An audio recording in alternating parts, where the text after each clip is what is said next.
আজকের খবরটা আসার পর একটা জিনিস আমি মনে মনে ভেবে নিয়েছি, আর যাই করি না কেন জীবনে তুফান টু নিয়ে অপেক্ষা করব না। এটা আমি সত্যি বলছি, এই নিউজটা আসার পর এতটা খারাপ লেগেছে আমার, যে এরকম খারাপ হয়তো আর আমার কোনো নিউজ নিয়ে আসেনি সিনেমা রিলেটেডের। প্রথমেই তোমাদেরকে যেটা বলবো সেটা হচ্ছে, তোমরা একটু মনোযোগ সহকারে গোটা ভিডিওটা দেখো, এবং তোমাদের যদি ভিডিওটা ভালো লাগে ভিডিওতে একটা লাইক করো, কমেন্ট করো। প্রথমেই যে ব্যাপারটাতে আসবো সেটা হচ্ছে, দেখো আমি কেন বললাম যে তুফান টু নিয়ে আমি আর কখনো অপেক্ষা করব না। কারণ দেখো, তুফান টু আসে না আসে না আসে না, ঠিক আছে, অপেক্ষা করেছিলাম। এতগুলো জায়গা থেকে খবর করা হয়েছিল যে 2027 সালের কুরবানি ঈদেই কিন্তু আমরা তুফান টু পাচ্ছি। আমি দিন গুনছিলাম যে আর 1 বছর বাকি তুফান টু আসবে। আমি আজকে সকালবেলাতেই ভাবছিলাম, কিন্তু কিছুক্ষণ আগেই একটা বড় খবর এসেছে।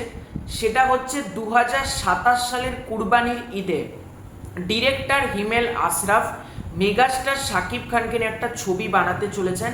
ছবিটার প্রযোজক হচ্ছেন এসভিএফ চরকি আলফা আই, তারাই ছবিটাকে ব্যাকিং করছে। এবং প্রিয়তমা রাজকুমারের পরবর্তীতে হিমেল আশরাফ কিন্তু মেগাস্টার শাকিব খানকে নিয়ে একটা ছবি বানাতে চলেছেন।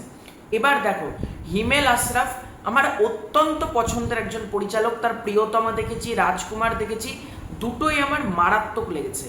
কিন্তু যখন থেকে খবরটা শুনলাম যে তুফান to kind of a self, এরকমও নিউজ করা হচ্ছে যে এই মুহূর্তে নাকি তুফান টু বানানোর কোনো সম্ভাবনাই নেই, তাহলে মানুষকে এত আশা দেওয়া হয় কেন? যে মাঝে মধ্যেই খবর আসে এই তুফান টু হচ্ছে তুফান টু হচ্ছে, তারপর আবার সব আগের মতো হয়ে যায়।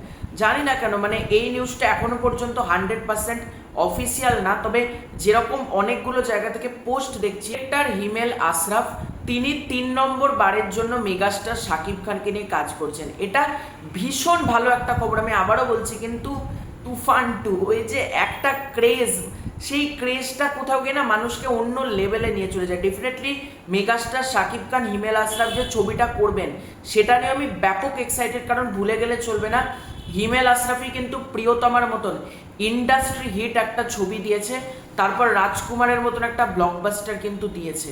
এবং হিমেল আশরাফ কিন্তু অত্যন্ত ভালো একজন পরিচালক। আমি চাই এই ছবিটা খুব ভালো করে হোক, যেহেতু এসভিএফ চরকি আলফায় যারা তুফান বানিয়েছে, তাণ্ডব বানিয়েছে, তারাই প্রডিউসার। মানে এই ছবিটার প্রডিউসার কিন্তু এসভিএফ চরকি আলফায়, এটাই জানা যাচ্ছে।